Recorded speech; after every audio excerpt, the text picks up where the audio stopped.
Bonjour, je suis Rachel Carter et je vais vous raconter une histoire qui a profondément changé ma vie. Quelque chose que je n'aurais jamais pensé vivre ou discuter. Publiquement. Un matin ensoleillé de juin 2017, je suis morte. Pendant ces moments, j'ai quitté mon corps et j'ai été témoin de choses inoubliables que je crois que Dieu veut que je partage avec vous aujourd'hui. Ce n'est pas seulement une histoire sur ce qui se passe quand nous mourrons.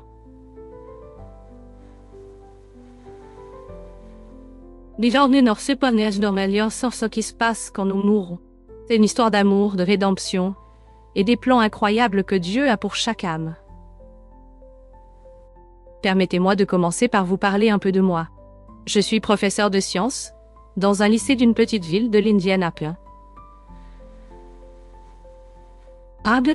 Pendant des années, j'ai enseigné à mes élèves la biologie, la chimie et les lois du monde naturel. J'ai toujours été une penseuse logique, quelqu'un qui croyait aux faits et aux preuves. J'ai été élevée dans une famille chrétienne, et la foi était une partie importante de mon enfance. Mais en vieillissant, et en étant plus occupée par ma carrière, ma vie spirituelle a commencé à passer au second plan. Je croyais toujours en Dieu, mais je ne me sentais pas connectée à lui. L'église était quelque chose à laquelle j'assistais pendant les vacances, et la prière était quelque chose que je faisais quand la vie devenait difficile. Ce matin de juin a commencé comme n'importe quel autre. J'ai assez mes chaussures de course pour mon jogging habituel du samedi matin. J'aimais courir. C'était mon moment pour réfléchir, me vider la tête et profiter de la beauté de la création de Dieu. Le soleil brillait, les oiseaux chantaient, et tout semblait paisible. Mais alors que je courais sur un sentier familier, quelque chose d'inattendu s'est produit. De nulle part, j'ai ressenti une douleur aiguë et écrasante dans ma poitrine. C'était différent de tout ce que j'avais jamais ressenti. J'ai trébuché, me tenant le cœur, puis tout est devenu noir.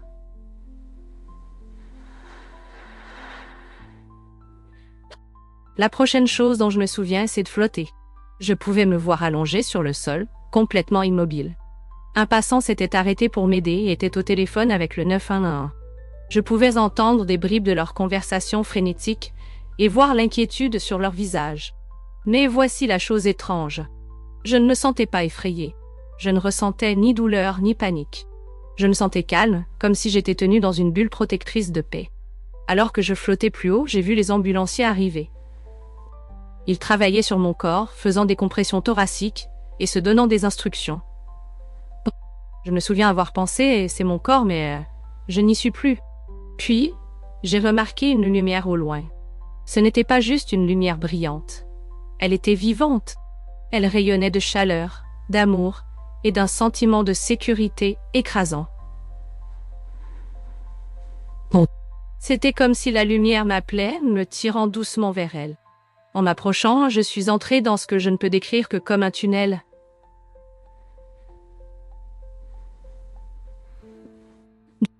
Il était rempli de couleurs qui scintillaient et changeaient, contrairement à tout ce que j'ai jamais vu sur Terre. L'air lui-même semblait vivant, vibrant de musique qui n'était pas seulement entendue. Elle était ressentie profondément dans mon âme. Au bout du tunnel, j'ai pénétré dans un endroit qui m'a coupé le souffle. C'était un jardin, plus beau que les mots ne peuvent le décrire. Des fleurs de toutes les couleurs brillaient comme si elles étaient éclairées de l'intérieur, et l'air était rempli du parfum de la joie pure. Dans le jardin, j'ai vu quelqu'un marcher vers moi. C'était ma grand-mère qui était décédée des années auparavant. Elle avait l'air radieuse, plus jeune que je ne me souvenais, et son visage était plein d'amour. Elle m'a serré dans ses bras, et c'était comme si j'étais enveloppée de chaleur pure et d'acceptation. Elle m'a dit « Rachel, ce n'est pas ton heure de rester ici, mais il y a quelque chose d'important que tu dois voir. » Prenant ma main, elle m'a conduite à ce qu'elle appelait le troisième ciel, un endroit où les âmes vont immédiatement après avoir quitté ce monde. Ma grand-mère m'a conduite dans un espace vaste et radieux que je ne peux décrire que comme le troisième ciel. Il semblait infini mais intime, comme s'il s'étendait à l'infini tout en m'entourant, comme une étreinte chaleureuse. Le troisième ciel n'était pas ce que j'avais imaginé de l'au-delà. C'était plus qu'une simple destination. C'était un lieu de transition, de croissance et de préparation. Ma grand-mère a expliqué que c'est ici que les âmes viennent après la mort pour se reposer, réfléchir et se préparer à l'éternité. En regardant autour de moi, j'ai remarqué que le troisième ciel était divisé en zones distinctes, chacune avec son propre but. La première zone que j'ai vue était un endroit de paix et de beauté. Les âmes ici brillaient de bonheur et de contentement. Elles étaient entourées de paysages luxuriants, de collines ondulantes, de ruisseaux scintillants, et d'arbres qui semblaient vibrer de vie. Jésus a expliqué plus tard que c'étaient les âmes de personnes qui avaient vécu de bonnes vies pleines d'amour. Elles n'étaient pas parfaites, mais avaient marché dans la bonté, la générosité et la foi. Cette zone était un lieu de repos, où ces âmes pouvaient goûter au paradis en attendant la résurrection finale. En les regardant, j'ai ressenti une joie écrasante. Ces âmes rayonnaient d'une lumière si pure et pleine d'amour qu'elle m'a fait pleurer. Ma grand-mère m'a ensuite emmenée dans une autre zone, qui semblait plus calme et plus réfléchie. Ici, j'ai vu des âmes engagées dans ce qui semblait être des leçons ou des conversations avec des êtres angéliques. Jésus a expliqué plus tard que c'était la zone d'apprentissage. C'était pour les âmes qui avaient vécu des vies décentes, mais avaient des problèmes non résolus, des domaines manquants, où elles avaient besoin de croissance, de guérison ou de compréhension. Par exemple, j'ai reconnu ma meilleure amie d'enfance qui était décédée d'un cancer des années auparavant. Elle était assise avec un ange et il semblait parler profondément de quelque chose. Son visage était paisible, mais je pouvais dire qu'elle travaillait sur quelque chose d'important. J'ai appris plus tard qu'elle apprenait à se pardonner pour des regrets qu'elle avait portés de sa vie terrestre.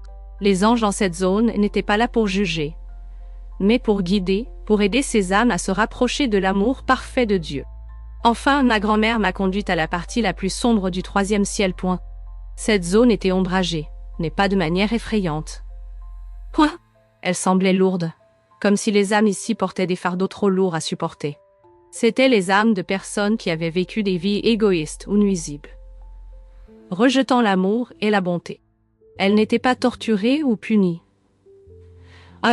Au lieu de cela, elles ressentaient le poids de leur propre choix. Mais même ici, il y avait de l'espoir. J'ai vu des anges se déplacer doucement parmi ces âmes, leur offrant de la lumière et les encourageant à se tourner vers Dieu. Une âme a attiré mon attention, un cousin éloigné qui avait lutté contre l'addiction et des choix destructeurs.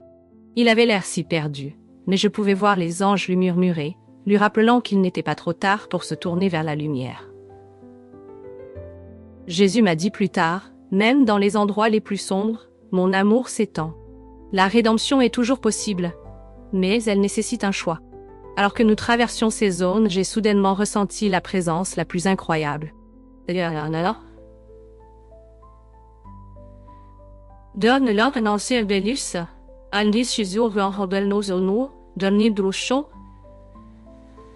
C'était Jésus. Quand il est apparu, c'était comme si toute l'atmosphère changeait. Sa présence rayonnait d'amour, de compassion et de paix, mais aussi d'un profond sentiment d'autorité. Ses yeux ont rencontré les miens, et à ce moment-là, je me suis sentie pleinement connue. Chaque pensée, chaque émotion, chaque partie de moi mise à nu. Et pourtant, je me sentais complètement et inconditionnellement aimée. Il a dit, Rachel, ce que tu vois ici est un aperçu de l'éternité. Ce n'est pas pour que tu restes, mais pour que tu partages avec les autres. Ils doivent savoir que leur choix compte, que leur vie façonne leur voyage éternel. Alors que je me tenais en présence de Jésus, j'ai ressenti un sentiment écrasant d'amour et de but. Il m'a expliqué la signification de tout ce que j'avais vu et ce que cela signifiait pour nous sur terre. La première chose qu'il a dite était « La vie est un cadeau, Rachel. Ce n'est pas seulement une question de survie ou de réussite, c'est une question de croissance, dans l'amour, la foi et la bonté. Chaque décision que tu prends, chaque acte d'amour ou de pardon a des répercussions dans l'éternité. » Il m'a montré comment de petits choix quotidiens, des choses comme montrer de la gentillesse à un étranger, pardonner à quelqu'un qui t'a blessé ou prendre le temps de prier ont une signification éternelle. Chaque acte d'amour renforce l'âme et la rapproche de Dieu. Puis il a dit quelque chose qui m'a profondément marqué. Personne n'est au-delà de la rédemption. Même les âmes dans les endroits les plus sombres peuvent se tourner vers ma lumière, si elles le choisissent. Mais elles doivent choisir. J'ai ressenti sa tristesse alors qu'il expliquait combien de personnes vivaient leur vie, en ignorant l'amour de Dieu, prises dans les distractions, l'orgueil ou la peur. Il a dit, elles ne comprennent pas combien je les aime.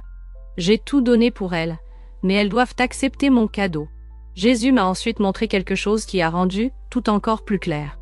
Il m'a montré la terre comme si je la regardais d'en haut. Je pouvais voir des millions de personnes vaquant à leurs occupations, travaillant, riant, s'inquiétant, se disputant. Mais ensuite, j'ai vu quelque chose de plus profond. Je pouvais voir leurs âmes briller de lumière, certaines plus brillantes que d'autres. Ceux qui vivaient dans l'amour et la foi brillaient intensément, leur lumière atteignant les autres. Mais certaines âmes étaient ternes, alourdies par la douleur, l'égoïsme ou la peur. Jésus a expliqué: « La lumière que tu vois est ma présence en eux, ceux qui marchent avec moi. Brillent intensément parce qu'ils reflètent mon amour. Mais beaucoup se sont détournés, et leur lumière s'affaiblit. Ils doivent savoir que je suis là, les attendant, prêt à les remplir de mon amour s'ils le demandent seulement. » J'ai alors réalisé que nos choix sur Terre ne concernent pas seulement l'ici, et maintenant, ils façonnent qui nous sommes pour l'éternité. Chaque moment est une opportunité de se rapprocher de Dieu ou de s'en éloigner. Malgré la lourdeur de certaines des choses que Jésus m'a montrées, il y avait aussi un espoir incroyable. Il m'a ramené à la zone d'apprentissage où j'ai vu des âmes travailler à travers leurs défis avec l'aide des anges. Ce sont ceux qui me cherchent même après leur temps sur terre. Ma miséricorde est éternelle.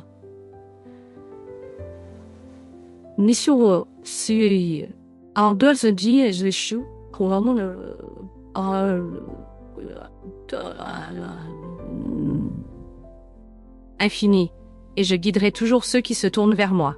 J'ai aussi vu des croyants fidèles qui avaient enduré de grandes épreuves sur terre. Ces âmes brillaient si intensément qu'il semblait que leur lumière pouvait remplir tout l'espace. Elles avaient fait face à des difficultés, des persécutions et des pertes, mais leur foi était restée inébranlable. Jésus m'a regardé et a dit: « Dis à mon peuple que leur foi n'est pas vaine. Chaque épreuve qu'ils endurent pour moi sera récompensée. Je suis toujours avec eux, même quand le monde semble sombre. » Avant de continuer, juste une demande. Veuillez vous abonner à notre chaîne. Ça nous aide vraiment à continuer.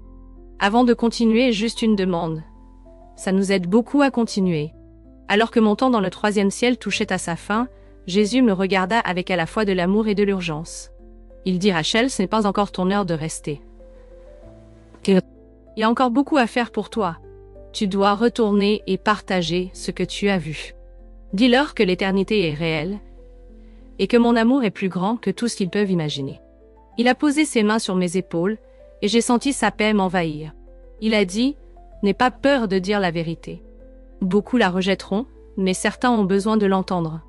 Partage mon message et je serai avec toi à chaque étape du chemin. » Sur ce, j'ai senti que je me faisais tirer en arrière. La lumière a commencé à s'estomper et les sons du monde autour de moi ont commencé à devenir plus forts. La prochaine chose que j'ai su, c'est que je haletais pour respirer, entouré de secouristes. Ils avaient utilisé un défibrillateur pour redémarrer mon cœur, et j'étais chargée dans une ambulance. J'ai appris plus tard que j'avais été cliniquement morte pendant plus de 5 minutes. Les médecins étaient étonnés que j'ai survécu sans aucun dommage cérébral ou autre complication. Mais je savais que ma survie n'était pas juste un miracle médical. C'était le plan de Dieu. Il m'avait renvoyée avec une mission, et je ne pouvais pas l'ignorer. En me réveillant à l'hôpital, je savais que je ne pouvais pas retourner à la vie que j'avais avant. Tout ce que j'avais vu et ressenti pendant ces moments où j'étais partie m'avait changé pour toujours. L'amour que j'ai ressenti en présence de Jésus, l'urgence de ses paroles et la réalité des âmes que j'ai vues, à la fois en paix et dans les ténèbres, étaient gravés dans mon cœur. J'ai réalisé que chaque jour, nous faisons des choix qui façonnent non seulement notre vie sur Terre, mais notre éternité. Je suis retournée à l'enseignement, mais ma perspective a complètement changé.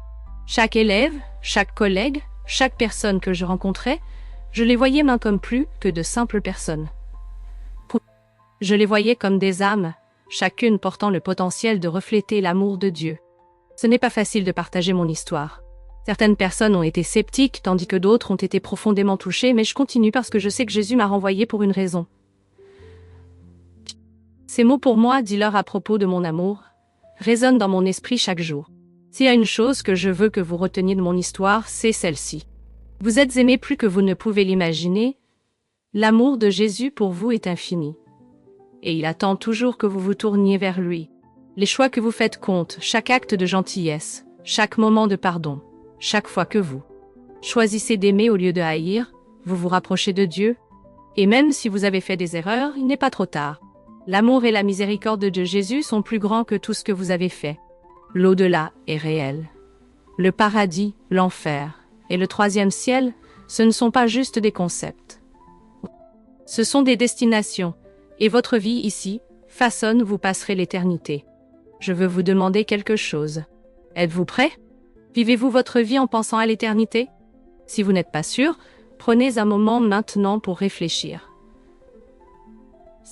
Demandez à Jésus de se révéler à vous, de vous guider et de vous montrer combien vous êtes aimé.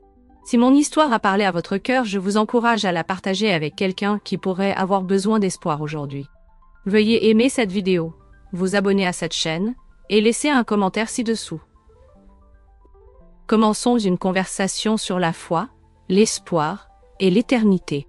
Ensemble, nous pouvons rappeler au monde qu'il y a plus dans la vie que ce que nous voyons. Il y a de l'amour, il y a un but et il y a un Dieu qui aspire à une relation avec chacun de nous. Merci d'avoir écouté mon histoire. Rappelez-vous, Jésus vous aime et il est avec vous à chaque étape du chemin. Que Dieu vous bénisse et vous guide dans votre voyage.